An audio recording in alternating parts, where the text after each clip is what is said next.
Hi friends, What up, y'all? I'm Brianne, And I'm Ebony. Eb, yo. and we're Mad Adventures, baby. Mad Adventures doing a little mad cash, you know what I'm saying? Mad You see? see, You see get the, it, the get play it, on names. get it. I don't know Yeah. if she'll ever actually like take my last name, which I'm like officially on paperwork, I'm cool, like not, but I think like informally, Yeah. like I'm down for it. One, it just seems like so much fucking work. The way people talk about it, just like the hoops people have to jump through and just how long the paperwork takes. And yeah, like it feels really, a lot. what is the like benefit? I guess I should look that up. Like, is there an actual benefit of having the like same last name? I think that comes It's honestly, a patriarchal thing.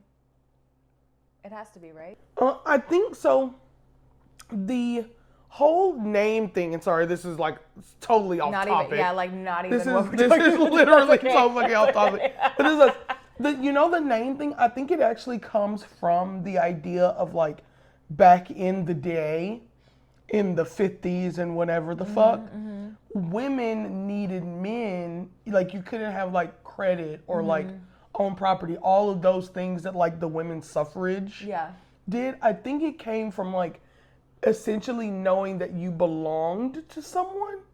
But that was like even further back historically, not just that point. in No, time. but I'm saying Yeah. like I think it's like it came from that, and I think because of all the things that happened with women's suffrage, in the sense that like you don't need a man to have a credit or to be able to like Own property buy or- property, own property, or like for like finance things, like accessing a bank account being linked to that man. I think that's where that like last name thing comes from. I think it does. I don't know. I'll do some research. 1,000% practicality wise, but also it's this idea that like we look at our relationship and our like future possible marriage as like just us like committing to one another in a legal status or sense, not necessarily that you own me or I own you, or there's an ownership in that way. And so I think that because we also look at it differently, that's why we're like, I don't know, yes, maybe not. It doesn't have the same like feel to us because we don't like that like patriarchal sense of ownership. Right. Yeah. But anyway. Yeah. So I was saying all that to say like, it's like Mad Adventures because it's a play off of my name Your and last Mad name, Cass. Yeah. And it was like, then I was thinking about it. I was like, ew, like, was that gross for me to like put my last name? I wasn't offended by it. Okay. Yeah. Mostly because like for me, it's also a play on that idea of like Alice in Wonderland. We're all mad here, mad adventures. Like the idea that like every day is an adventure if you can look at it that way. Yeah. And so I think that because what are we gonna do? Every day's a lope adventure. Like that doesn't make sense. Loping. Hey.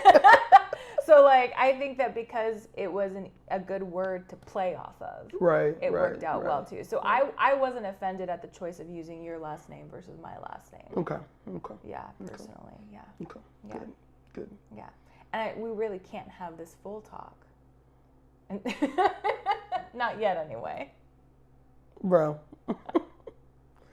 All right. Anyways.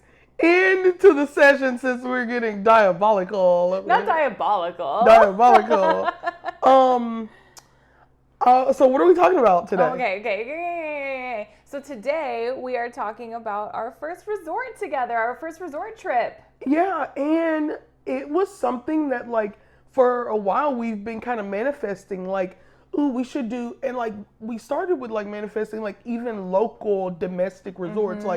Arizona has a couple. There are a couple in like even just doing Joshua Tree was enough for us, or going to Yellowstone. Like we've really talked about finding a like oasis, a place, a resort to go to where it felt kind of like all inclusive, like you literally like just escape. Your Don't have to worry about everyday. anything. Don't have to worry about anything. And that's what we had been talking about, something we'd been wanting. And so we're gonna talk about that today. I'm Yeah. super excited. Yeah. Yeah. So we had the amazing opportunity to go to a resort in Virginia, which sounds a little scary as intergacials, but we did it. We did it. And it was so amazing. Okay, I guess where should we start? Should we start with like? Well, first I wanted to see how you were feeling, but you feel like you're in a good mood, so let's just keep Oh, going. I'm in a good mood because I'm getting to hang out with you. I am not in a good mood once I stand up from this table. Once the day really starts after this. You know what really chaps me in my day? You know what really chaps? No, tell him. What really chaps me is when people, mostly work related, text me a question without a greeting. Yes. And for a while, I thought that it was like just me. Like I was just like, why does that bother me? Like if somebody's like, not even like a hey, like it's just like they start like, can you do blah, blah, blah? Can we get this out, da, da, da, da, da. If we've been talking all day and then you like start that, you can slide. But beginning of the day, the first interaction. Like it's morning time and the first thing you're going to do is. I don't care if it's morning, afternoon. You are reinitiating a conversation. Mm-hmm. If I were in a room, you wouldn't just say, if there's a room full of people, if it's just us, maybe you're just talking out loud because you're a rude individual and you don't greet people. But it's initiating a text conversation related to work or asking something, but not greeting me. And then I saw a meme about this where it was like, black folks do not like to be asked a question without being greeted. I'm going to quote, I don't want to paraphrase. Let me find the exact thing. And then we can get back on it because yesterday I was raging. I was like, do not fuck with me. We even went to the gym and I was like, let's move. Let's work this out. Let's sweat a little bit. And afterwards I was like, do you feel better? Nah. I was like, oh, they really got you This today. is the thing that I saw on Facebook. And I was like, oh, might be just like a cultural thing. It said, black people do not play about being greeted before being asked a question. It's true. Do not, it's different when it's like friends because it's like those questions are like, it's not like an exchange of service. It's like, like blah, blah, blah, blah, da, da, da, da, da, da, da. Like it's like more casual. But when it's work related, talk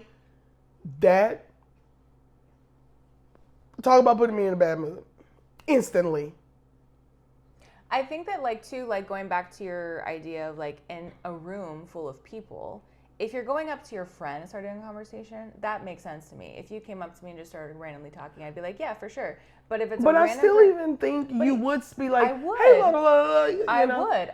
Even when I text our friends, I'm like, even a simple y'all, hey y'all, what's up? Hi, like just as something to say, hi, question, raise my hand real quick. Yeah. I don't really like, to me that's just rude. Mm-hmm. Like I always start a conversation with a greeting of some kind. Yeah.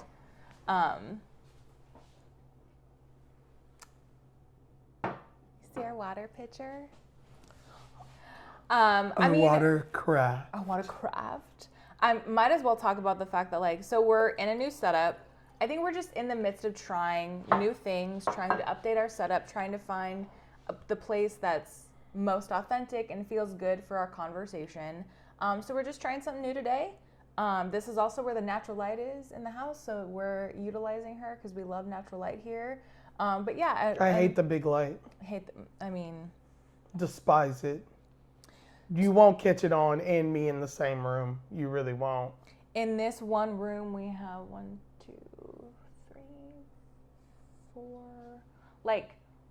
4 lamps and 3 candles. Yeah, I like the low lights. We don't. Yeah, we. I think there do the could big even be lights. more lighting, like Yeah, little lights no, in absolutely. There could be, and I'm not mad about here. it. And there will be soon. Yeah. The only time that I really try to utilize the big light is if I'm crocheting, and that's just because my eyes need it. That's all. Yeah. But I do have a neck light that has lights on She it. does That have a is neck for light. the purpose of not bothering Eb with the big light. So Yes. that's the Yeah. thing. But yeah. Okay. Now that do you feel better? I ranted. Okay. You feel better? I'm better. Okay. I agree with you. Just know that wholeheartedly. And that's rude as fuck when you don't. So I've started. Just say hi to someone. I'm Just say hi. starting now all work conversations with a good morning, good afternoon. Like, just to see if other people do it now. So now it's just like a little test. We'll see. But okay, so that's how you're feeling today. I'm feeling pretty good. We're in sweater weather. Sweater weather. Sweater weather. Sweater weather. Sweater. Sweater weather. Try it again. Sweater weather. I don't know why it feels Sweater. Sweater weather. Weather. Weather. I know. I feel like I Weather. get like No, weather. that's not what you're trying Sweater. to say. I know. Sweater weather. Okay. Anyways, let's get to it, dog. You know what I'm saying? Okay, let's get to it. Okay, We're wearing our gear. We're wearing our gear. Got a nice, comfy sweater that we can both wear at home and be chill. I think you got 2 caps, right? I did get got 2 2 cabs, caps. bro. She said, baby. I did, yeah. You did, but yeah. So, yeah, we went to the Blue Ridge Mountains of Virginia. Wow. Gorgeous. It was stunning. Like, it was so beautiful, especially like, you know, obviously growing up in Texas, you see grass, green, seasons kind of changey. But to go there right at the cusp of fall to Virginia and to get to experience some of the initial change, leaves hadn't started like fully changing, but there was still some. There were patches. There were definitely patches of color But it change. was just so breathtaking to just see the lushness and the like the amount of undeveloped property. The resort that we were on alone was 12,000 acres. 12,000 acres. You enter the front gate and it's still a 20-minute drive to the resort itself. Yes. And I don't know, it literally felt like an oasis. Literally everything that you and I had been wanting in a resort experience. It was a literal escape. You're in the mountains. No one is coming to you. Yeah, like and no one. There was literally a point where like you don't have cell service. And I was high key like freaking out as somebody that's like kind of like attached to their phone. To the phone, yeah. I like freaked out. But then it was nice. Because it forced you to unplug. You actually had to unplug because you couldn't use your phone. You didn't have the ability to communicate or do a lot of your work. And then we were in the middle of nowhere, forced to connect to each other, connect to the nature, and then connect to the new people around us. And it was such a beautiful, beautiful, rejuvenating weekend, I think. I wanted to start where, like from the beginning, like you were invited. We thought it was just you invited. Yeah, so this resort experience actually was in some ways like a gift. I have a vendor who I have an amazing relationship with who is so generous and kind and responds to me at ridiculous hours. He lives in Florida and I will text him at like 11 or midnight my time, like Pacific, and he responds. So, the fact that his email signature says always available, and then he is actually responding, I literally have to tell him to stop. Like go to bed. Like go to bed. Like be with your wife. Be with your doggies. Stop responding to me. It can actually wait in the morning. And now that I have send later, it does. In fact, I texted at 5 a.m. my time, which is a reasonable time for you now on the East Coast. So, I was invited. to this retreat. It was presented as a designer summit.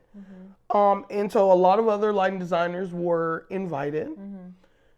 I got the invitation. Originally it was going to be another one of my coworkers to go. They were unavailable. They recommended that I go, and it was just amazing.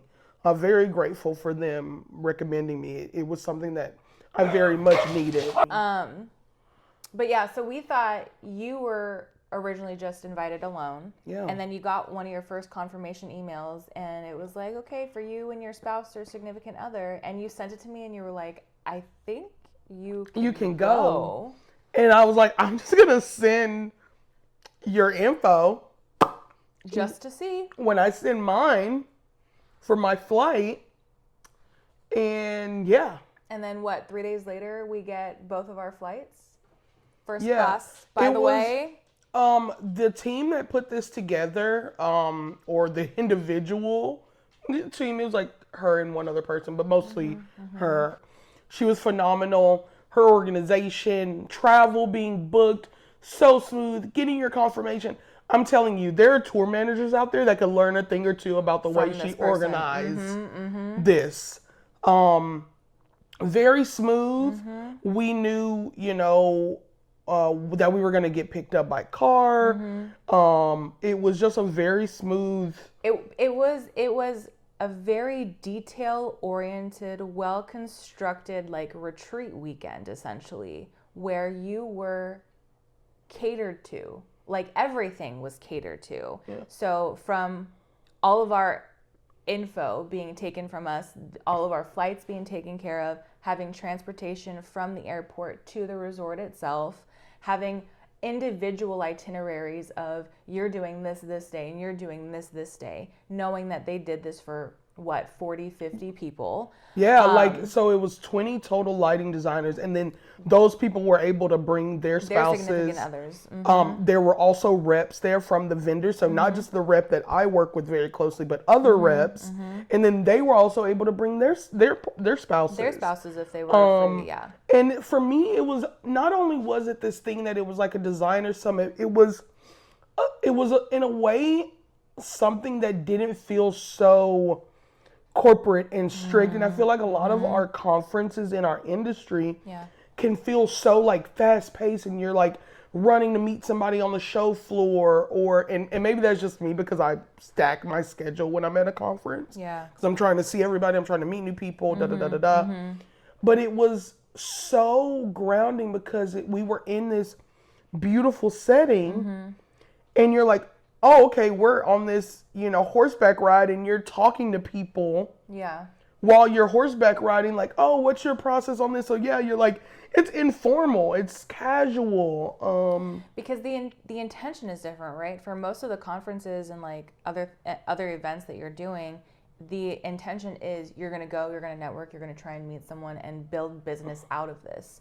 Whereas this weekend was presented as, come rest, make some connections if you want, network if you'd like, but just come have a good weekend. Yeah. And because the intention was to allow you the space and foundation to just be and to relax and enjoy yourself, then the natural networking happened, the natural connections happened, right? Because you're just in conversation with people and there's no pressure to make something out of the event. And so that intention change, I think, it had a huge impact on what the weekend did for people. Yeah. Because I would say that you still left with connections and still left amazing connections, right? Yeah. And so like it still had that like networking idea. You were going to meet people and you were going to, learn about people, but because it was also a chance for you to just be and relax.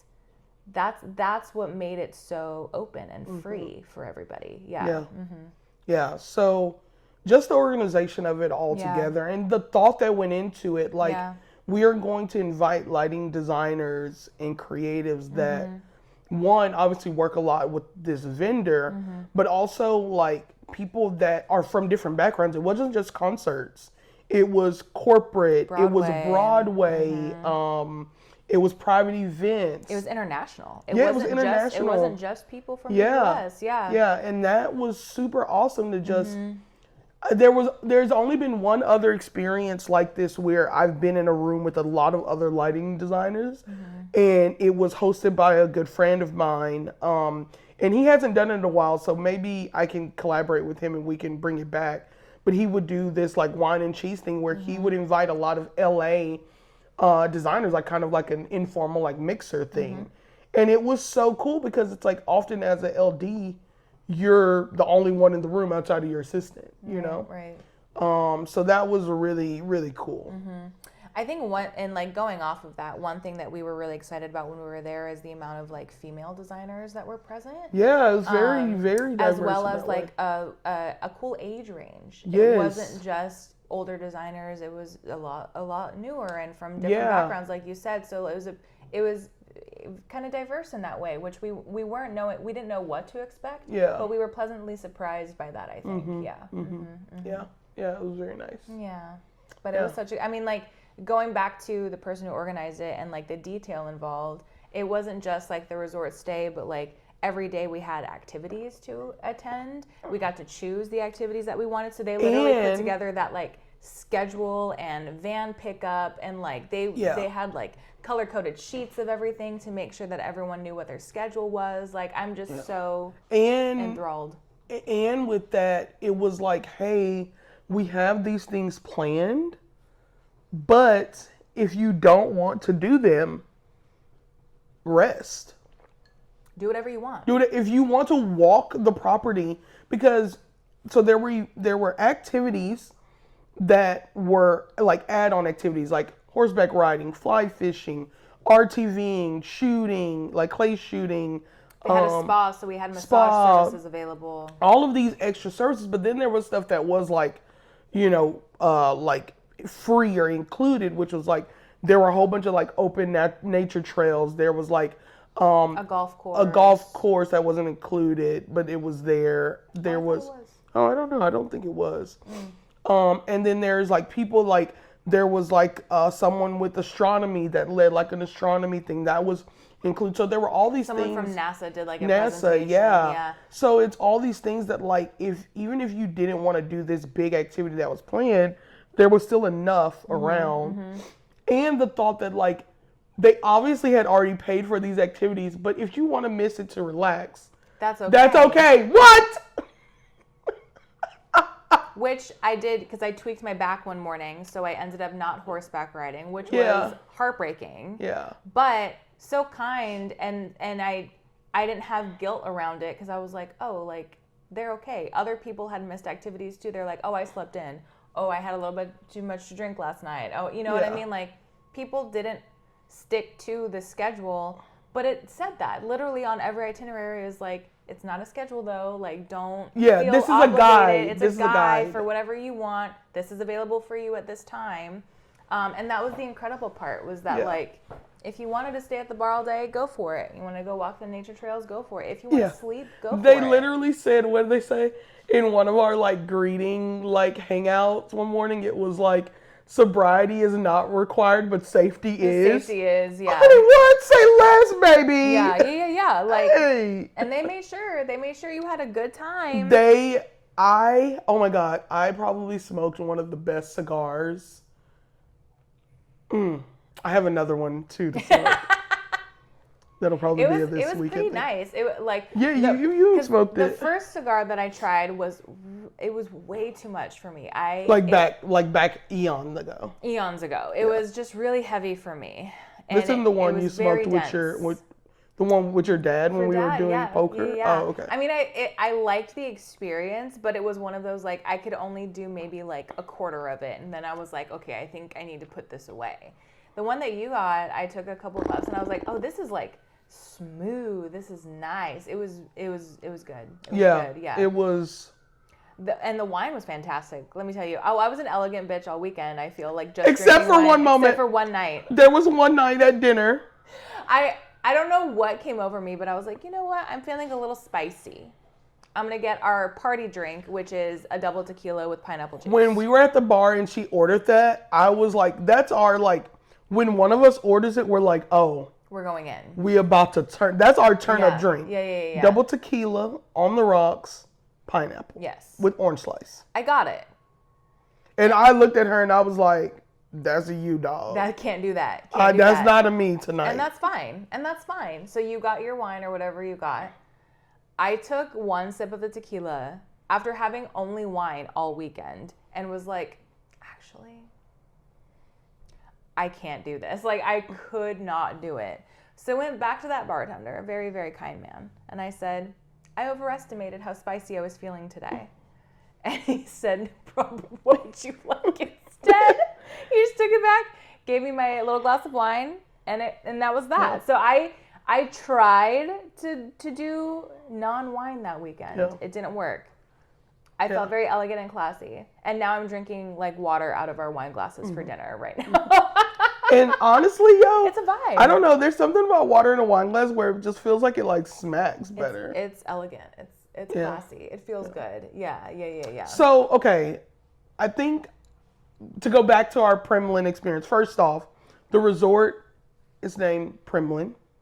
Primland Auberge Collection, I believe. Yeah. It is owned by one family, which is very impressive. Generational wealth is crazy. Anyways, that'll be another conversation. It is about 2 hours.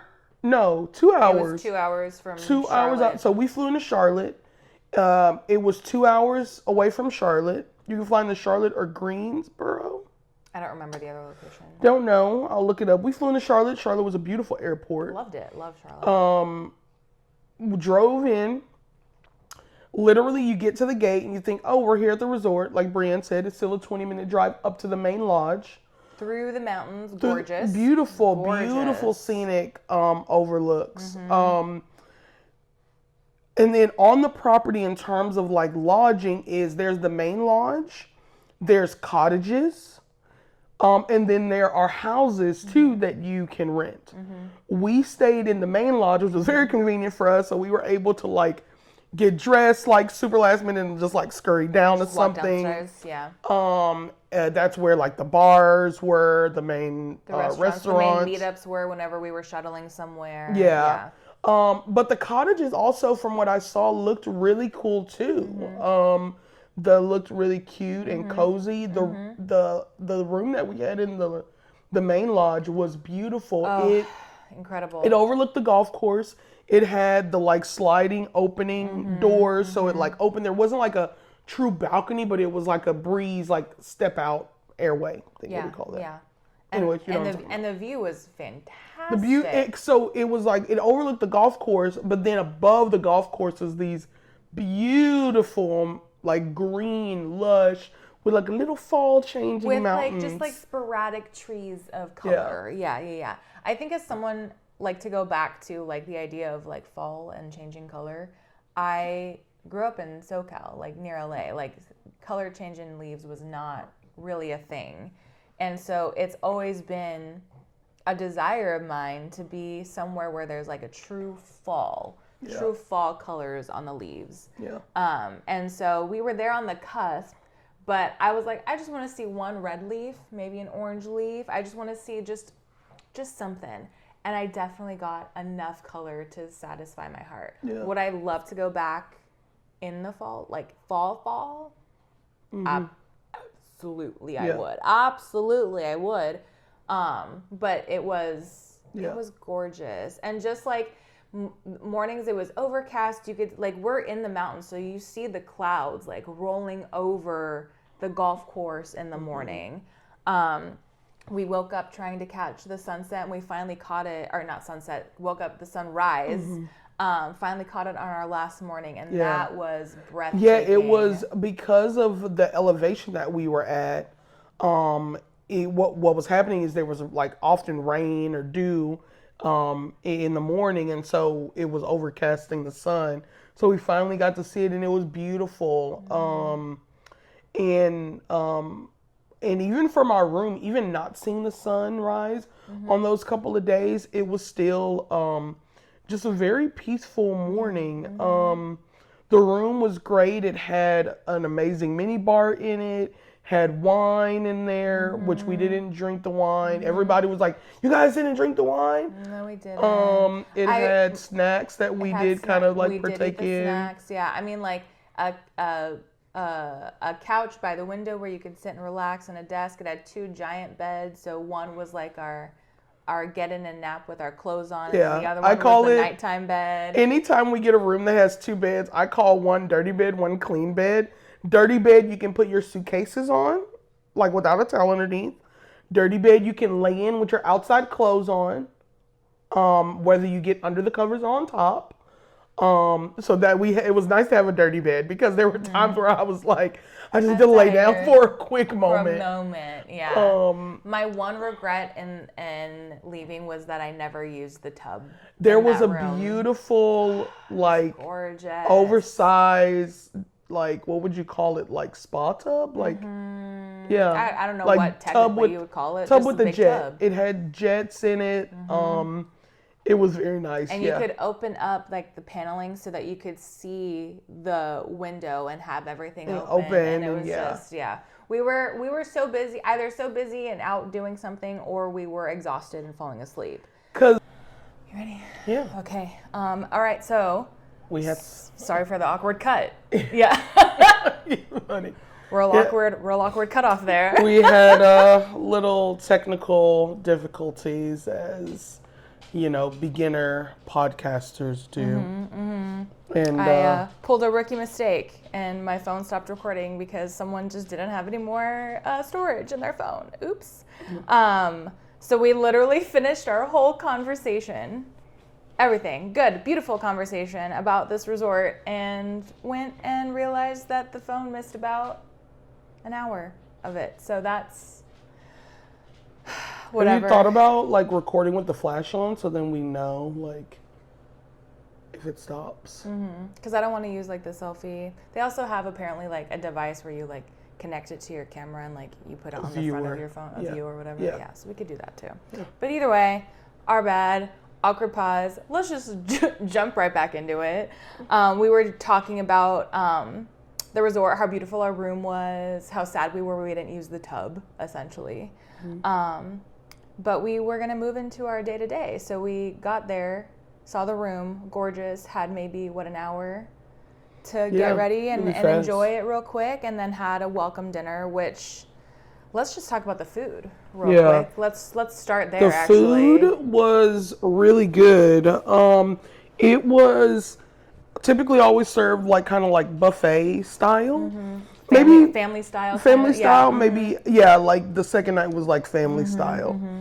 But it was all stuff that was, you could tell, like locally sourced, very fresh. The first night was a really great buffet. It was, and it was like Southern style with like, there was like shrimp and grits, and there was like crawfish, and there was like fried catfish. There was some cornbread. Catfish on the first night? I don't remember the catfish. Oh, it was only on the second night? Oh, okay. Yeah. My bad. But then first night they did have black-eyed peas and greens. They had these Brussels sprouts. Oh, yeah. No, cauliflower. Oh, the cauliflower. Yeah, that's what it was. The cauliflower fucking hit. It was so good. The way that it was spiced. Yeah. And it was like the right amount of firm and soft at the same time. It was fantastic. I feel like every meal we had was delicious. We were, like we said, wine girlies all weekend. So had a good wine that night. Sorry, my phone's not, do not disturb. D&D, pause. Cool. And then the next morning we had breakfast with everyone, and that was also like buffet style. Yeah. Which was really, really good. They had like bacon, eggs, prep parfaits, potatoes. They had like a big thing of like oatmeal and fresh fruit, and I think there was like some bagels and muffins or whatever, coffee. Just really really good, well provided for, like good thick bacon, like the good bacon. We call that in the entertainment industry show bacon. Show bacon. Because it's something about it where there are some bacons where it's like flimsy, soggy. We don't call those show bacon. We don't want that. But when it's like thick and firm and the crispy and the perfect crisp, We call that show bacon. And that's what they had all weekend. Yeah. And then after that, I guess let's just actually pause and move into the activities, I guess. So on day one, we had breakfast, and then they had 2 activities a day that we chose from. Yeah. On the first day, we did fly fishing first together. Yeah. And that was a super, super fun experience. That was the activity that Eb chose. I don't know if you can tell, but I'm not like an outdoorsy person. I love nature. I like being in nature. But I'm not like a let's get in the mud type person. And that's what you thought of fly fishing? Yeah. Did you? Okay, but when I said fly fishing, did you know what it was? So, no. When you said, let's do fly fishing, I said, let me look that up real quick. Let me just Google this. Saw, like, pictures that they had provided of people, like, in those cute little fits and their boots on. So I was like... The cute little fits, you're talking about the waders. Yeah, their cute little fits on with the boots. And people, like, standing, like, in the water. And I was like, oh, that's cool. That seems kind of peaceful. I was like, we can do that. I think what surprised me was, like, how some of the terrain was just not what I was expecting. I was like, we'll be in, like, a little flat pond area. We just, like, walk into the water and it's there. I think I didn't really think about being, like, in a creek where there's rocks everywhere and you're, like, on uneven territory the whole time. So my balance was not doing good. Struggled a tad, but I had a really good time. Yeah. I would do it again. I enjoyed just, like, I don't know, it was very serene. At one point, I was in, like, waist deep water, but it didn't feel, like, crazy. The stream obviously wasn't very, like, you know, heavy. The current wasn't very heavy. No. But it was cool being able to, like, kind of sometimes see the fish, like, jump up. I did catch a little rainbow. He was, like, this big. Yeah. That was super cool. Our guide was amazing. Oh, super dope.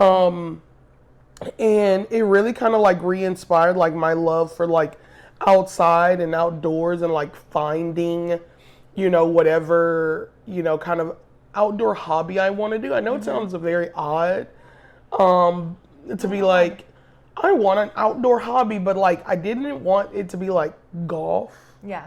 And then like what other outdoor hobbies are there? Like just like what other sure, like adult sports or whatever. But like I think it's also nostalgic for you. Like you grew up fishing. It was something that you enjoyed. And it's an outdoor fishing. Like, my grandma, we would like go fish. There would be like bayous and stuff growing up in Houston. Yeah. So like going to fish with my grandmother. Like I literally remember her getting her fishing license like every year. Even if she only went once, she would always say, oh, my fishing license expired. Gotta go get my license. And I'd be like, oh, okay, cool. But sometimes we'd only go once in the season. But that's all you need. You know? Yeah, that's all you need, yeah. I think something you said, too, was that golf feels like man-made nature versus like when you're fishing and like you're like in like... Yeah, like I feel like when you're fishing, especially like fly fishing or fishing in like lakes or ponds or you know, I think just fishing in general, like the fact that especially when it's like, you know, open water, like, you know, ocean fishing on a pier or fishing like in the Gulf or, you know, whatever on the bayou. Yeah, bayous are like man-made, but the flow of that water is going or coming from a source that is like, you know, not man-made. So it just something about it feels like more natural, like obviously because it's nature. But something about it, it just feels like more authentic in the outdoor activity. And for fishing, I'm like, I'm like, sure people go golfing by themselves, maybe. I just feel like golfing by yourself sounds boring. I feel like some people do that. I don't know. I think that I have a weird perspective on golf only because like I grew up playing softball and volleyball, so like a lot of team sports. You did play golf. I didn't play golf. I did golf lessons for one season. Oh, okay. And hated it. I hated it. Probably because I was like doing something by myself for what? Like there was no dopamine coming from that for me. And so I'm not the biggest fan of it. And so, however, if it's something that you enjoy and it's your movement and your time outside and maybe you're practicing or whatever, I can see why some people would golf alone, but I feel like I could only be on a golf course if I'm in a group of people having a good time and socializing that way. I don't think I could ever golf by myself. But could you fish by yourself? Yeah, I think so. I think for me, because it's this nature driven thing, it is something that I feel like is grounding, and in that grounding environment, I have the ability to do it alone. Going back to our guide and how awesome she was, essentially we didn't have to line the... We didn't have to set up the rig at all. Nothing. She had it for us. And poor girl, I'm pretty sure I cast my line into the tree I don't know, 4 or 5 times. I actually got a video. I was trying to get a cute video of you casting. And it went straight into the tree. Multiple times, straight to the tree. So this poor girl would go over to Eb because Eb's the actual fisher. Is that how you say it? No, I was. I mean, you like to fish. But I haven't literally fished in years. I literally don't remember how to rig up a pole. If it's already rigged, I can get it baited and all that stuff. She recognized that you were the obvious talent in fishing and the one who was really excited about it. At the end, she was like, I don't know if your partner really enjoyed today. But I had a really good time. But that poor girl kept coming back, taking that line, putting the little worm or little fly back on the thing and getting it all untangled for me. Felt terrible. She said I wasn't the worst, though, so I'll take that with me. But we went to 2 different locations, got a chance to really just stand in the water and cast and enjoy and get the feel of it. I didn't catch anything, but I was just Did you ever feel anything on your line? There was a couple moments where I felt something, and so I did the arm tug thing, and it never caught. But there were a few times when I felt a little something, and then there were a couple times when I was it was so big. I was like, oh, this is a big fish. And then I was like, oh, it's stuck in between a rock. And so I had to wiggle it out. Yeah. And so I had a friend there. I caught a little small rainbow trout.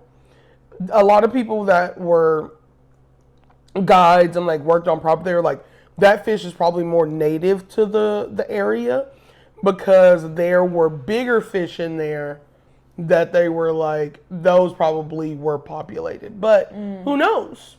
Maybe my little guy was a baby. Anyways, it was catch and release. We threw him back in. Yeah, she revived him and then put him back in. Aww. How do you revive him? I don't know, yeah. She caught it and she showed it to me, and I got my little video. And then she's like, okay, cool, you can keep going. I'm just going to revive him and let him go. And literally she revived him, and then just I was kind of watching, but not really. And then she just takes him and puts him in the water. And then he just he comes back and he's That's so interesting. I want to know how you're reviving them. Because I think that's also one of my things. Because the one time I went fishing as a kid, we were trying to catch them. I think I'm very traumatized, so I don't fully remember everything. But I do remember we caught one and they made me hold it.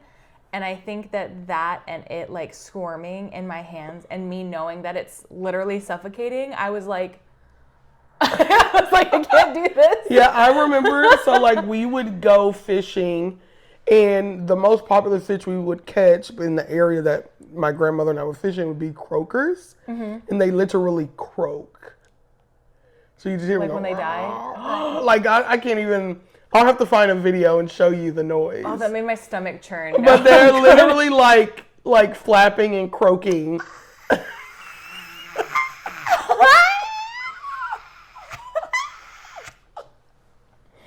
Luna checking on you was funny. Oh, I don't need that. Is she okay? I don't want it. I'm okay, I promise. Is she okay? Luna was like, She's like, Mom, you good? You okay? Yeah. And then she's like, okay, she's good. Come over and get some fish. But fly fishing was fun. I would totally go again. I think that even if I don't fish, it was just beautiful being outside. Like I would take a little hammock, a little chair, some books, some snackies, and Yeah, just we like can get you like lay one of those out. like solar, solar powered packs. Yeah. Take the pups out there. Yeah, I would totally do that. It was beautiful. The fishing part was fun. I think that I'm gonna brag about my baby real quick. Cause like I've always known that you were like strong and have my back, but I think it was like really, so essentially the second location we went to fly fish was down kind of like what looked to me a very like steep hill that looked like really muddy, and then like rocks at the bottom just to get to the water. And I struggled with my balance and immediately like pictured myself rolling down this hill. And I was like, I don't think that I can do this. Like, I don't think I'm physically able to like walk down this safely. And I was like, no, like we're here. I got you. Just hold on to me, whatever. So the whole way down, she's like letting me hold on to her back and shoulders, like guiding me down all the way, going as slow as I need. Literally takes me into the water, settles me, gives me my pole, I go. And then on the way up, comes back to get me, grabs me, okay, just hold on to me. We're gonna go up slowly, take your time, do whatever you need. Ultimately, I was fine, but it was such a beautiful thing to hear Eb say like, you are very capable, you can do this. Like, Well, yeah, let's do it because you together. because the first location we went to, it was like it was like a little steep. I mean, even me, I was like, is this? Because it looked like Soft muddy, like you could slide, yeah. Like moisturized. Moisturized grass. Or mud, moisturized. But it looked slippery. And so because of that, I was like, oh, this is a little treacherous. So then like when we got to the second spot and you kind of like psyched yourself out, I was like, no, we're going to be out here for like another hour. Like, don't just sit up here. Like, come down. Like, I was like, hopefully this isn't a once in a lifetime experience, but I was but like, even so, like, it's like, come experience this. So it was that plus the reminder of like, you and your own body are safe and capable, but also like, I'm here to help you. And so it was just like a really beautiful like moment. And I was very grateful for you for like encouraging me and pushing me to do that, because I still really enjoyed myself and I had a good time. And then at the end I was like, oh my gosh, I climbed back up that hill and I survived, right? And so like, that was a really cool, beautiful like lesson, and I was grateful to have that with you. Yeah. But I would totally go again. So you've joined your Facebook groups? Yeah, I've joined two local fly fishing casting groups. One in Long Beach and the other in Pasadena. Yeah. And then I joined one that is like BIPOC.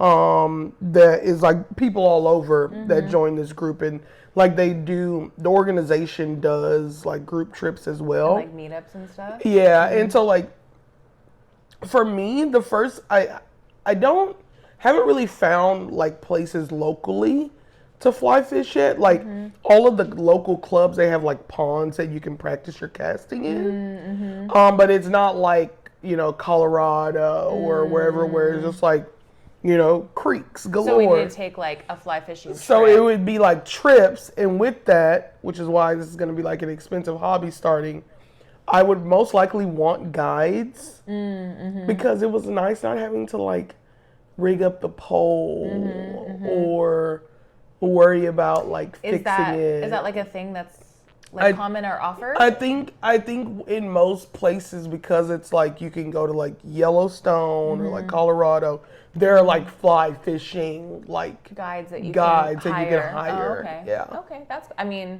I say yes, because that probably would have been too overwhelming for me. Yeah, and like as I joined, I haven't been able to make it to any of the club stuff yet, but part of those clubs is like they teach you like how to like set up your rig, how to put your like not anchors but your baits on if you're gonna do like double tops or top and a bottom rig, all of that stuff. You had a top and a bottom. I did. I think I was doing two bottoms. I don't know what any of that means. Like, I just had a lot of like jokes like swirling in my head. Funny. Yeah. So yeah, so the first day, the first activity was fly fishing. That was a lot of fun. We came back, and essentially the activity center, because we're in the mountains again, it was like a 15-minute drive from the main lodge itself. So we weren't going to be able to make it back in time for lunch. And so for anyone that was at the activity center that day, they had boxed lunches prepared for everybody, which was amazing, fantastic. Like, because you hear boxed lunch and you're like, oh, cool, like a little sandwich and like a bag of chips, and that's it. But no, we got actually like beautifully handmade, thick, lots of meat sandwich with like a Nature Valley bar and an orange and a water and a cookie and a whatever, like a hefty lunch to the point where like I took some of it back to the hotel because I was like, these are snacks now.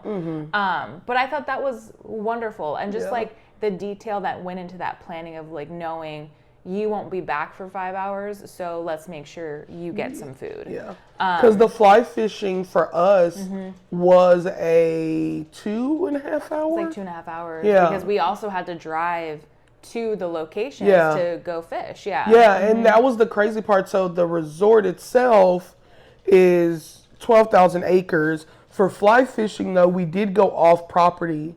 To like find the like two like stream areas. Well, and the drive that we took to get to those areas was beautiful, gorgeous. Just driving through these mountains was breathtaking. So we went back to the activity center, had lunch, and then I was gonna stay because my next activity was RTV, and then you left to go horseback riding. I'm a little sad we didn't get to do RTV together because I think that would have been absolutely fun. However, I think just your face, like if I had been driving the first bit, and because like you had never been in like an RTV, my first experience, Can-Am side by side, all of those things. So it's like funny to think like if I had been driving that first time, what your reactions would have been. Because Brianne already naturally reacts in a car sometimes when I drive. So it would have been really funny because you probably would have been like, oh, you know. I think more than anything, I just wanted someone to witness how proud I was of myself that I fucking made it. Like, I made it because I was nervous, but I was really excited. I wanted to try it. But I didn't understand, like, how not sensitive the pedals were, and so the beginning of my drive was a little like rough, because I was like, oh, I'm just gonna like see like what the gas feels like. Obviously, like just a little push isn't gonna do anything. It took me a few minutes, like some hills, to realize like, oh, I have to slam my foot into the pedal, gas or brake. And so it took me a minute to like get my bearings to the point where the guy driving behind me was concerned. You were in a big group for RTV. I think there was like 8 or 9 of y'all. There was 9 of us. Yeah. And so there was a guide in the front and a guide in the back. And I was the last car before that final guide. And every other car had 2 people in it. So people got to switch or like whatever. So I was the only one by myself. In the RTV. Yeah. Which also meant I drove the whole 2 hours by myself while everyone else got to like switch and take a little bit of a break. So by the end, my arms were like buzzing.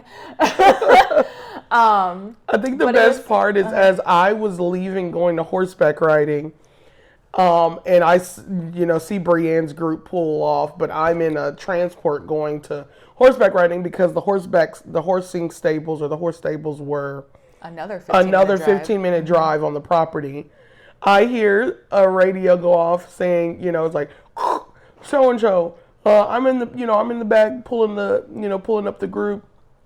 The driver in front of me, the last driver, doesn't seem too sure, so let's just kind of take it easy and see how we do.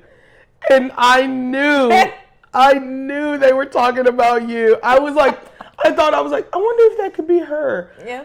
Because on the property, there's like in all the transport vans, there is radio, and radio like at the activity center, at the lodge, because the cell service is really like hit or miss there. Like essentially once we left any major building, you didn't have cell service, which is amazing. Love it.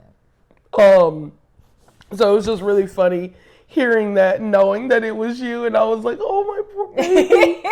But then seeing you at the end, seeing like how excited you were, I was like, how was it? You were like, oh my God, it was so cool. It was so pretty. Like, it was gorgeous. And it allowed you to almost to be present too. Yeah, and I think what originally upset me, I was like, man, like, no one's witnessing like me doing this for the first time. I was like, I want to share this with someone, but no one got to see. So I like learned how to just be proud of myself for the moment. But I also was sad because I didn't, either there wasn't someone with me to take footage, or I didn't have someone to drive for me so that I could take footage, because I was way too fucking focused to try to take any videos while driving. But that was part of what it was. However, because I was so focused on the road and what I was doing, I was so present in the views that I got to see. And it is gorgeous. Like you're like going down this like really steep bumpy hill with a whole bunch of trees surrounding you, and then you come out and you make a turn, and all of a sudden it is this wide vast field of like yellow wildflowers with the mountains in the back and like blue sky. Like it was just absolutely gorgeous and serene. And like 2 hours of driving sounds exhausting, but it went by so fast, and I wasn't talking to anyone, and I just had the best time. And RTV, ATV, whatever, I will for sure like more, please. I say yes, please. Yeah. So I had a fucking good time. And at the end, that same guide, I had got to have a conversation with him, and I was like, is there like a prize for most improved? Because by the end, I was like, and like surviving the whole thing. And he was like, you should be really proud of yourself. He was like, I love taking people out of their element. And he was like, you did that. And I was like, yes. Walked away so proud. Yeah, we gotta, I think it was very nice that was your first experience, because it was like on a trail that's like paved, not paved as in like, you know, like. But they've cleared the path. It's a very clear trail that you're following. But the trail isn't just like you're going here and then you make a left. It's like all of these different trails that you can go on. And terrains. Yeah.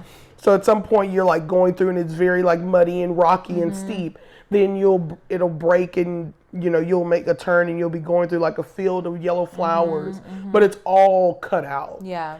I would love to do one where there is like literally no trail. Yeah. Which is what like I grew up doing. Was literally like the most we would do is we would start in my friend's backyard, just fucking around. Yeah.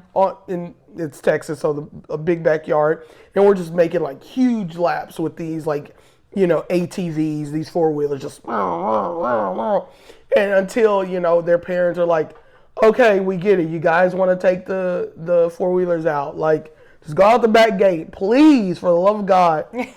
And so we're going and we're mudding and we're getting stuck and we're like, I got stuck. And, you know, then like, you know, having to push the other one out, or pull them out with like the rope or whatever. Yeah. So I think doing one of those where there is no trail, because even what we were in, which is like it's an RTV, or they call it like, you'll hear people call it a Can-Am, which is the brand, or a side-by-side. What's the difference? The Can-Am is just like the model of the, like a Kia. Ford, it's a Can-Am, is the make of it. And a side-by-side is just like, it's you literally, I am sitting side-by-side with someone. So you'll, just like if anybody ever says that again, you'll know. But anyways, growing up, we would do like RTV. We didn't call them RTV, we called them Can-Am or side-by-side. So we'd be in the side-by-sides, and we're in this like backwooded area, and we're just plowing over, you know, little trees, right? Trunks, yeah. Because there's no path, but we're like in, you know, on my friend's property, on my property, on my family's property, and we're just literally like, you know, rolling over these trees, like, and sometimes we'd call it out like, ooh, do you think we could take out that tree? And then it's just like, you're going, and it's so cool because like, you know, here's the tree, and you're like, and then the tree falls, and you're like, you know, I love that. And then it's cool when the tree sometimes like pops back up a little bit. You're like, nice. Defeated it. Yeah. I love that. I would totally be down to try. Like I had a really, really good time. What was your experience like?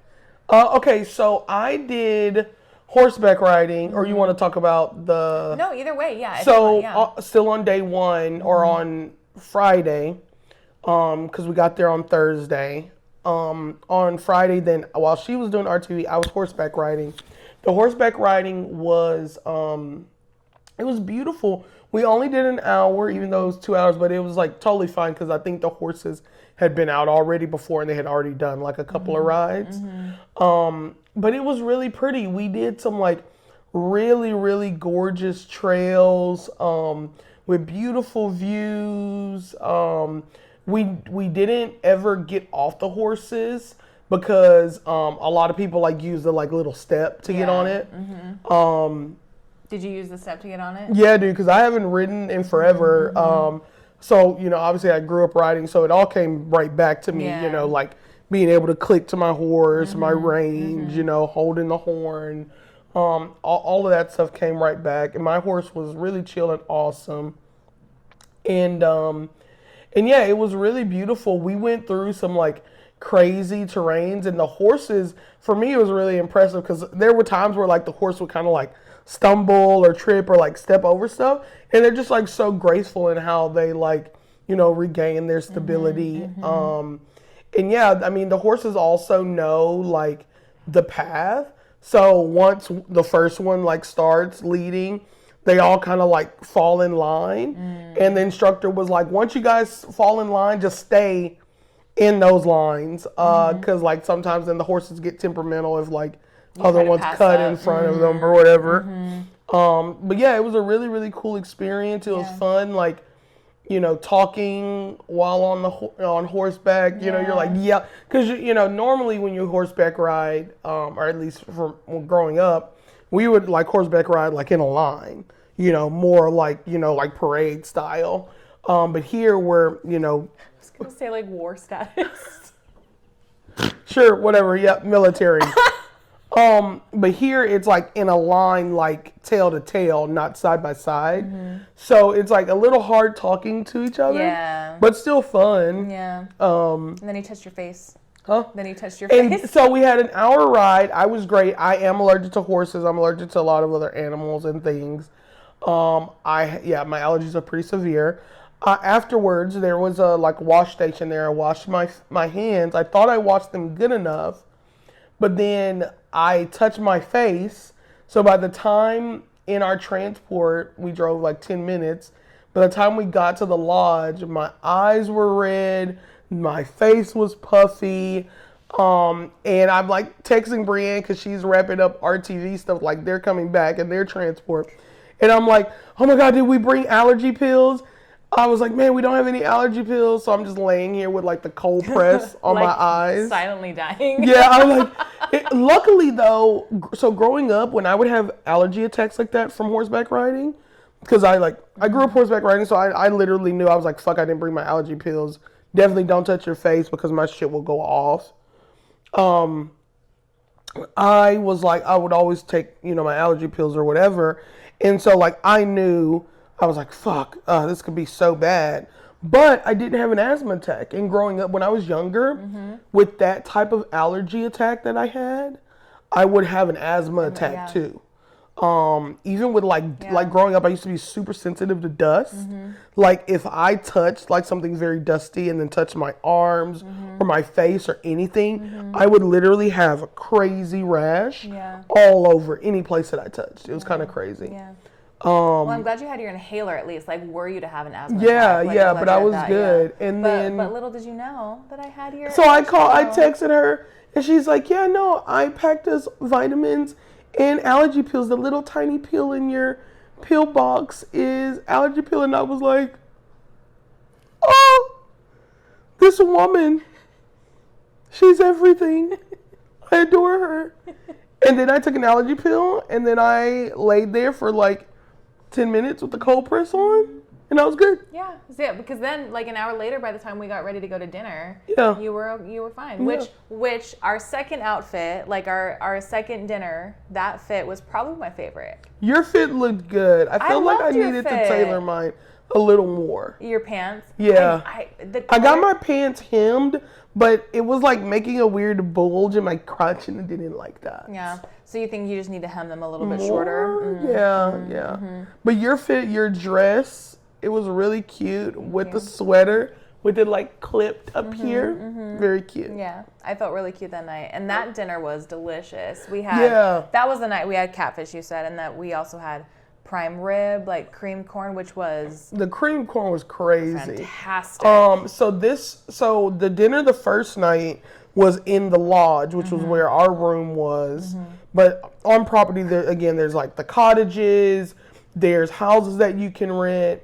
But the second night, our dinner was at a place called The Staple. No, something saloon. Yeah. Yeah, they had basically just a restaurant on property. And so there's transport to that restaurant, which was like 10 minutes. 5 or 10 minutes. 15 minutes. It wasn't. On the way though, we saw a bear. We did. We saw a bear in the transport, and we were like, "Wow!" It was cute. And the driver of the transport, you could tell they were just like, these city folk. Because we were like, oh my God, it's a bear! Easily entertained. Yeah. And so, that dinner was awesome.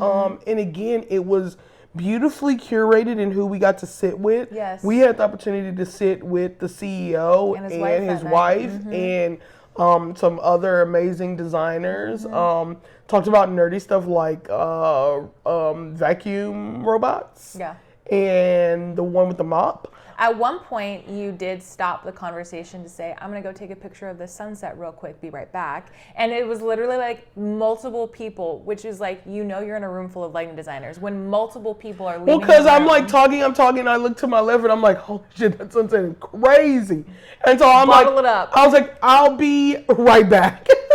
And there were multiple of them. Well, because it was on these beautiful... like hills, and the way it was like the clouds were layered in with the way it was casting shadow on the hills and the mountains. It was beautiful. It was gorgeous, and I think that's like what baffles me, because even out here, like we'll marvel at our like sunrise or sunset, and when it's beautiful, like if a color catches us, like we'll marvel at it. On the last day when we went to go watch the sunrise, and we were just in awe of how beautiful it was. And we're like, oh my God. A couple of the employees had watched us come out the previous mornings to try to catch the sunrise. And every time they were like, I was like, oh wow, do many people come out and catch the sunrise? They're like, no. And that's what I was gonna say, because that shook me. I was like, what do you mean? Like if you're coming from the city and you don't get this view, how are you not trying to take advantage of this? Like, you know what I mean? I just think I think for us, we've all, like, one of our things is we like to try a local coffee spot, and we like to see a sunrise, at least one sunrise in the place. Yeah. I think those are things that are important to us, but maybe not everyone. Yeah. But that was baffling to me that like no one really comes out to they do were that. like, because like when we woke up that first morning when it was overcast, we like went to the front desk and we're like, hey, like just to make sure, like the sun normally comes up over here, right? Like I was using the compass on my phone, but I just wanted to like is this the correct direction? Because sometimes it's like, more like southeast or whatever, northeast or and they were like, yeah, it'll be over there in this corner. And we like stood out there for 30 minutes, saw nothing. We're like, okay. We walked back and they're like, sorry, y'all, didn't see anything. Yeah. So on that last morning, we were like, we saw it. And they were like, yeah. And there were people that literally like were driving in the employees, and they were like, oh my God, they're going to have a great sunset. And literally they like, once they got in, they were like, did you guys see it? Did you see it? We're so happy you guys saw it. Cause it was like a couple of days of us trying. And they were like, so sorry. They were like, sorry. Sorry. The cloud said no. Yeah. But, cause it was the atmosphere, it was very like dewy, overcasty. Yeah. The way the smoke, the fog, the actual mist clouds, like would roll actual clouds are rolling over the mountains was beautiful. With the patches of like color and the leaves coming up in the trees, like it was so beautiful. Yeah. But that second night that dinner was incredible. had dinner, had a really good conversation. The drinks were drinking and flowing. I think that night we didn't do wine, actually. We did their special. They did like a moonshine special. And that was really good, actually. I don't think I had ever had moonshine before. Yeah. So I really enjoyed that. And then... Fun story, my great-grandmother used to make moonshine in her tub in Florida. Would she sell it, or was it just for No, everyone? she'd sell it. That was her. That was her business. She had a tub, and she'd be like, you don't bathe in that. That's the moonshine tub. And she would make it in her tub. At least that's what my Gammy told me. I don't know how real that is. I believe it. At this point, I believe it. Yeah. I love that. But the moonshine was really good. Then we went back.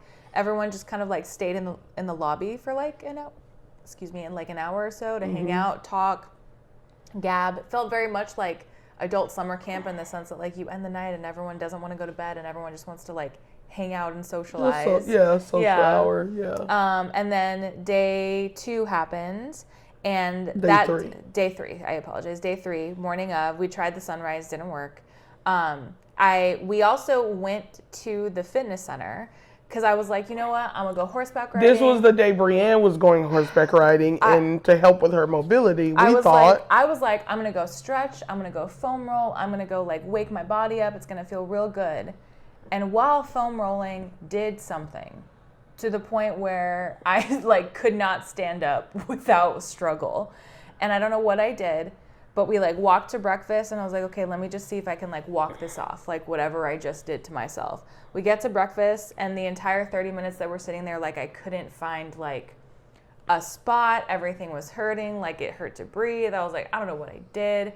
So I ultimately was like, okay, maybe if I can't sit here, I'm not going to be able to, like, on a horse for an hour. And you're not going to be able to what? Gallop on a horse for an hour.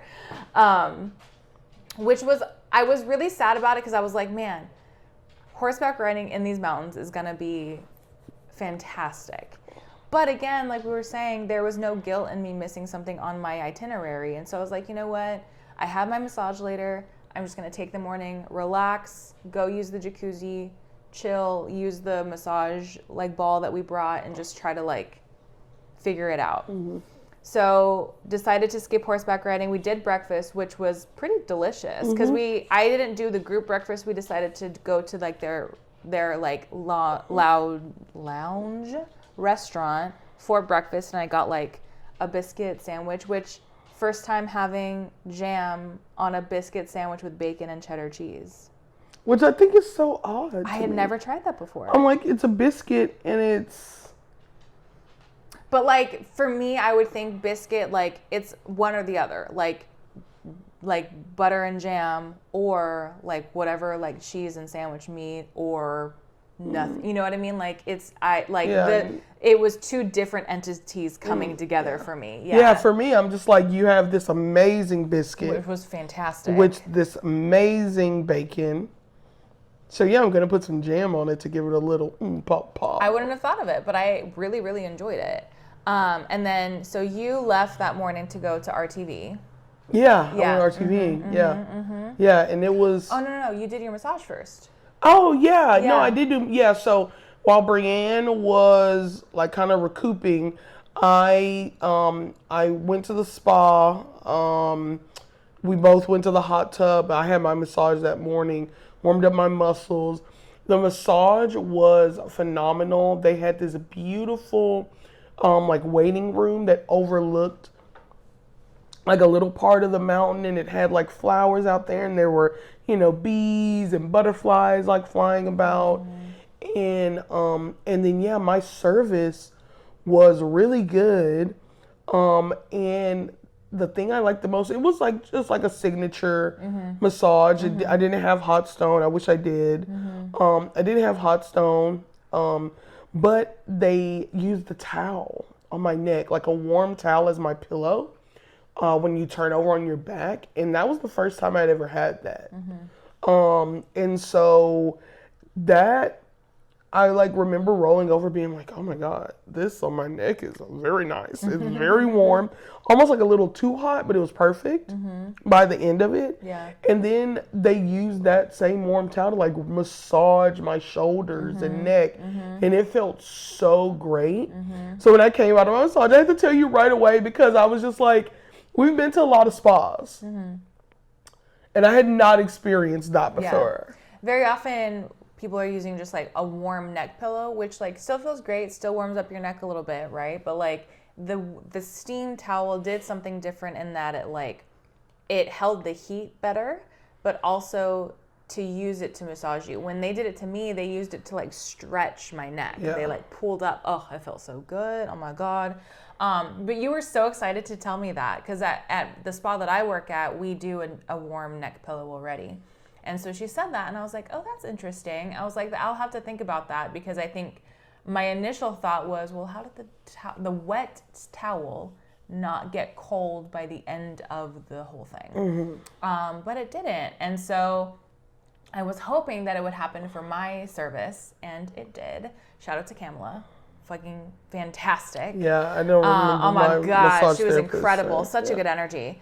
I remember Grace, our fly fish Our guide. fly fishing guide. Grace was super the dope. shit. Super dope. Yeah. But no, Kamala was fucking fantastic. Energy was amazing. She did everything that I needed her to and like really like babied the areas that needed just a little bit more love. Also did the warm towel thing, but also, and this is something I might steal, she had affirmation cards in the room where before she left for me to like get onto the table, she said, these are some affirmation cards. If you feel like it, you can choose one or read all of them and just kind of like choose an intention to keep for your service. And I was like, this is my kind of shit. Like I love that. So I chose one and it was something like I give myself permission to fully relax or something of that nature. And I was like, this is perfect. And mostly because as a massage therapist, very often I'm like awake during my massage because I'm kind of just naturally learning and intaking what the person is doing. I don't always like fully just fall into it and just like let my body be. And so for this massage, I was like, you know what? We're just gonna fall. We're gonna fall into it.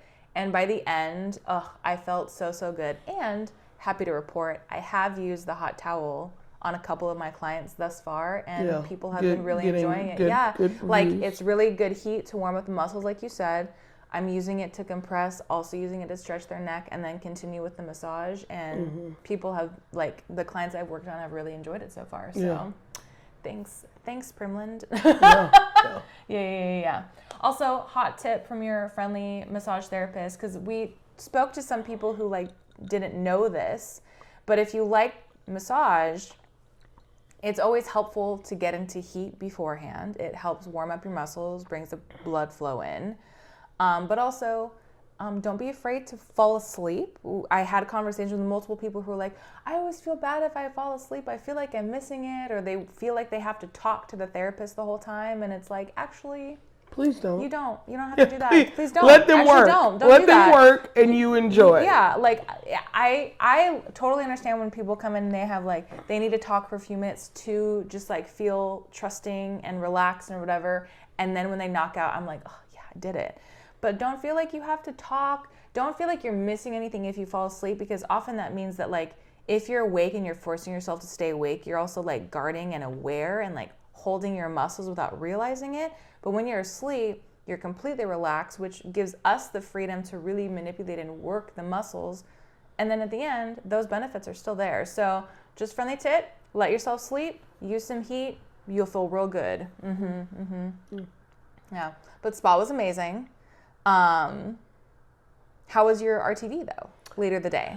The RTV was so cool. So for us, it was a much smaller group. There was 5 of us, and we each got our own RTV. So we each solo drove. Oh my God, look at the humming. We need to get a feeder. There's a hummingbird outside. I didn't even know. Bro, we gotta get a feeder. This tree right here, they come all the time, baby. Oh, let's go. You let's only go seen today. them one? Yeah, let's go That today. was your first time seeing it? Oh my God. I love them. It was right there. Bro, we gotta get a hummingbird feeder. Nice. We're still in the process of like moving, settling. We finally got a table, which I like. I want to just change a couple of things on it. But we're also getting our outdoor all set up. So it's like super cool because we were just talking about getting a hummingbird feeder. Yeah, we were literally like 2 days ago. Yeah, so I'm excited to get one. Okay, cool. Yeah, we got to go grab one. But anyway, RTV. Solo dolo. It was so cool. So it was a small group of us. So there was only one guide in the front. Oh, okay. So you didn't have anyone behind you guys? No, and I was right behind the guide. And so you were like, let's go. I was literally like on his ass. Like, everybody keep up, Lego. So it was super fun. We went into a lot of like steep areas, and you know, like obviously you're driving this thing. It's like flatbed in the back, so it doesn't have a lot of weight back there, even though it's 4-wheel drive. So it's like slipping at times. You know, if you're like going up something and you're not giving it enough gas, that back end, you'll kind of feel it spin out a little bit. Or like when you feel like you should be going slow, like through a thing of mud, like you actually need to go like fast. bulldoze through it. Yeah. Or like for me, it was like seeing like these big like dips and like splashes of water or puddles. And like me, like I would be like, I want to hit that shit hard. Like I want to like bounce. And on part of our RTV ride, it started raining. So it was so cool. But then at the end, after the rain, it was really hard to see out of the windshield. So I was like this. Oh, and then at one point, a tree almost like hit me. And so I was like this, and I was like, oh! Was there not like wipers or anything? There probably were, but I didn't see that. A little branch did like get me. Yeah, I just felt like and I was like, oh my God, I hope I'm not like the Joker. I was like, no! Not the Joker, I'm dead. I hope I'm not like the Joker. So dramatic. Oh my God, bro. We got to see some really beautiful spots. I think we stopped like 3 times to see some scenic like overlook areas. One area,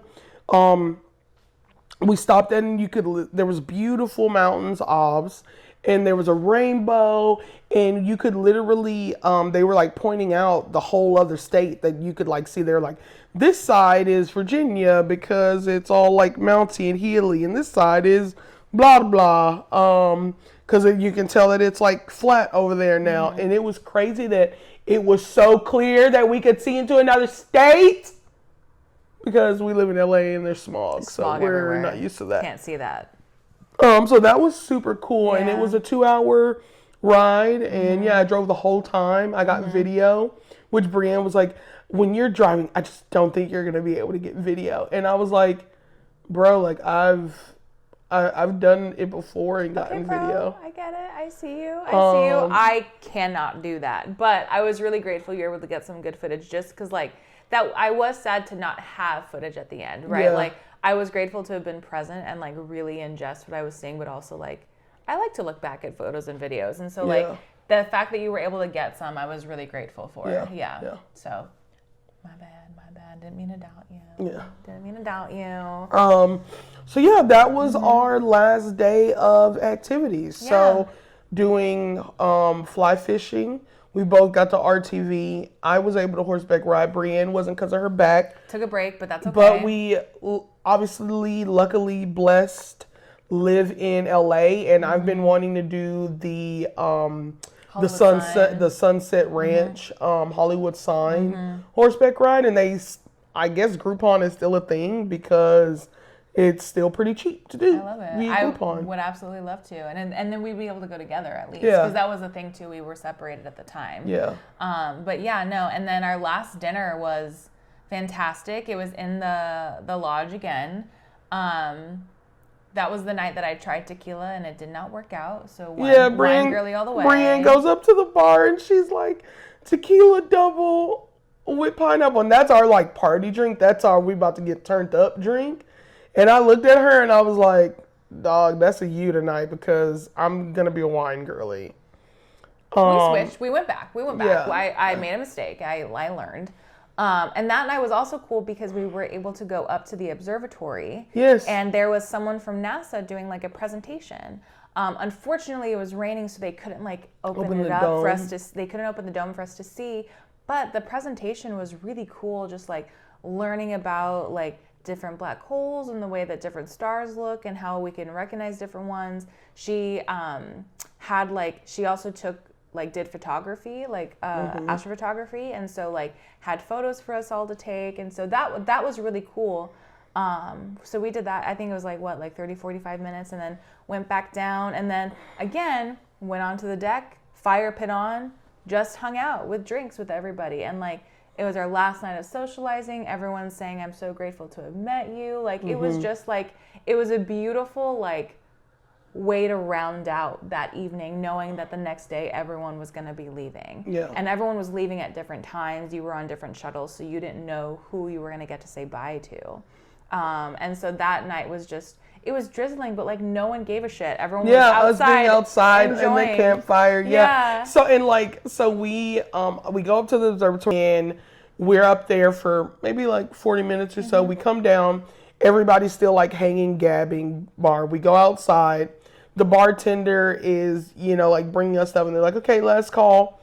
And then obviously because we're a big group, I'm sure there was like some type of speech before, like, hey, this is a big group. They're doing some type of buyout, like treat them well for the whole weekend. I would like to think that naturally everybody's super nice up there. But I think like obviously us being like a formal, like nice, big organized group. That's paying out the ass. That they were, yeah. I mean, yeah. I don't even want to think about the number that they paid for this whole trip for everybody. But with that, then even though the bartender did last call, later on somebody came out and was like, hey, you guys want anything from the bar? Or we can do more drinks. They brought out trays of cookies. Cookies. Yeah. I was like, oh my God. I was like, okay, we should start wrapping it up, guys. They were all super great, though. They were all super, super great. We went in, took some photos with people, said goodbyes to people. Yeah. Very blessed. It was very, very, and then to be able to experience that sunrise on that last morning together, just us outside, literally no one else is outside because no one else is waking up that early. Other than the valet guys who are super sweet that are out there. Who were excited because we got to see it. They were like, you saw it. But that was a beautiful, magical morning, and it was a moment for us to just like be quiet in nature and reminisce on the 3 days that we just had. Be sad that we're leaving, but also just sad, distraught. But just so grateful to have had this experience. So grateful to like the connections that you've made and like just the opportunities that like your job and industry and career have provided us. I felt like that weekend came at a time when I needed it so desperately. Yeah. I was just like having some burnout, unmotivated, struggling, and I felt like that weekend really helped reignite a lot of the passion for me, and just very blessed for the opportunity for this amazing vendor that is always, literally in his signature, it says always available. And I kid you not, that man responds to texts at ungodly hours, and he's on the East Coast. And I am very grateful for him for even just inviting. Originally, he invited Zach. So even for him to just like, my other coworker not being able to go recommended me, and that was super awesome. So I texted him too, just thanking him again because it was an amazing weekend. Yeah, I was really grateful for it, and like, he's such a kind human, and the whole company was. Everyone that we met that worked for that company was really beautiful, and so like, to have been able to not only give you the opportunity to like reignite and re-inspire some things for you in your own career, but also like for the two of us to just have like time away at a resort that we had been like manifesting, and like spend a time like having that just heavily curated and cared for. And then for me, I think I felt really inspired. So a goal that I've always had is to like curate retreats for people, wellness retreats for people, and being able to witness just being able to experience firsthand as well as witness what this kind of weekend can do for people, regardless of like the intention or what the like businesses or industry is, right? This idea of a retreat weekend, a weekend that allows an oasis and a time away and a time to unplug, like getting to experience that and witness that in others and see how others were reacting to it too was so inspiring in terms of like, oh, like this is the feeling that I'm going for. This is what I want to bring to people. And seeing the organization and work that went into it, I was like, okay, like it gave me such a clear idea of how I want to move forward in that way. And so I wasn't expecting to leave like inspired in that way. I was just like excited for a fucking resort weekend, but left feeling so like, oh, like this gave me something so vital too. And so I'm really grateful for that. But it was beautiful, and like we're ready to take all of our family and friends there now. Trying to figure that out, because just you know, I was out of curiosity, you look up how much a room is a night, and you're like, oh, okay. And just a week or so after we would leave the resort, the price would go way up because of fall. And you know, I'm sure it's beautiful up there. But there are some days where it's only $500 a night. But people said a lot of the employees were like, some of the best like bang for your buck benefit wise is like renting the house. There are houses on property, and those like 18 people, 18 people, so like, 12 people. So a giant group, we all put in together. It is very worth it. It was beautiful up there. Never know. Maybe I'll do a retreat there one year. Yeah. That would be cool. Yeah. But but that was our first resort. At Primland, we really, really enjoyed it. It Fantastic. was, super fun. If you are fortunate and have the means and the time and the ability, go. Experience it in any way that you can. It is beautiful. And then if not that specifically, just a resort that forces you to unplug in nature. Yeah. Just like that idea alone. Yeah. It's so worth it and so beautiful, especially if you live in an area that is like heavy concrete, heavy building, heavy city, lots of people. Being somewhere in this giant 12,000 acre land where maybe a couple hundred people are there, staff included, that you barely see. You know what I mean? Like that's wild. And that was something that we relished in, and so definitely something that we would recommend if you have the ability.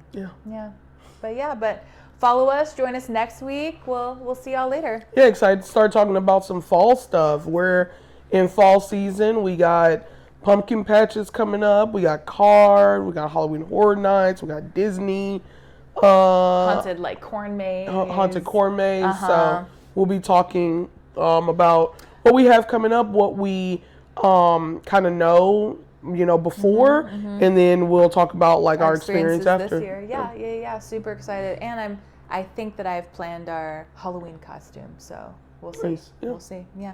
But thanks, y'all. See y'all next time. Mwah. Peace. Bye.